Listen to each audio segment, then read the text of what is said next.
Hi, my name is Ted Carlson, and I'm the oldest of Roy's two sons, and it's a pleasure for me to be here tonight to honor Roy on this momentous occasion.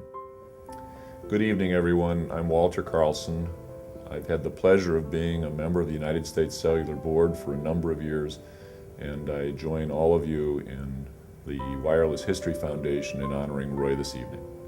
For almost 100 years, my father has watched the pace and the progress of technology.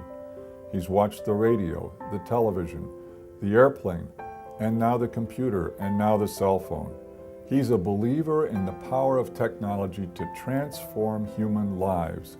Well, there are many words that can be used to describe Roy, but visionary is certainly one of them, and that is Roy, at every stage that I can recall him, has been forward-looking, trying to predict where things will be 10, 15, 20, 40 years from now. He's more current than most of the people I know today. One of my favorite stories about Roy was how hard he worked to make sure that the small telephone companies in our industry got a position in wireless. TDS worked with quite a few small companies to enable them to have the courage to participate in the wireless revolution. He was zealous in terms of trying to put together contiguous pieces of wireless spectrum in rural America so that US Cellular today can serve rural America in a very powerful way. My father has had a picture on his wall in his office for years which gives this message in brief. Know your customer. If you don't know your customer, you won't have a customer. The customer has to come first.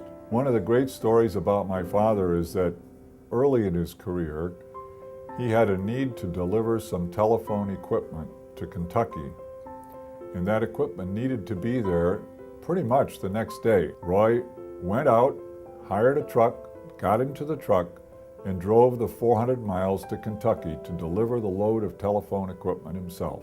My dad had no experience as a truck driver, so I'm sure that other people that were on the road in the middle of the night maybe were experiencing a dangerous condition, but he got the truck through and got through safely.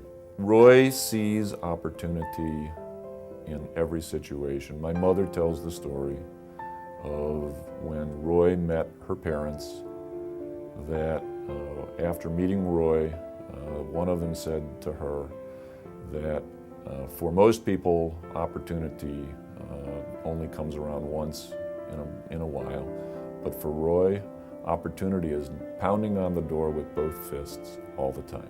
I hope that the audience tonight takes away from Roy's life a real inspiration as to what is possible. Roy is the American success story. If Roy were here, he would close on the concept of, instead of looking backwards on where we've been, the task is to look forward and to look to the next 20, 40 years of great success and opportunity in the wireless industry.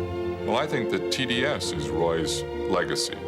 This is a learning activity, and you can learn any way you want, but when you're back in the field, please not only roll up your sleeves, but hitch up your belt, and then go to work.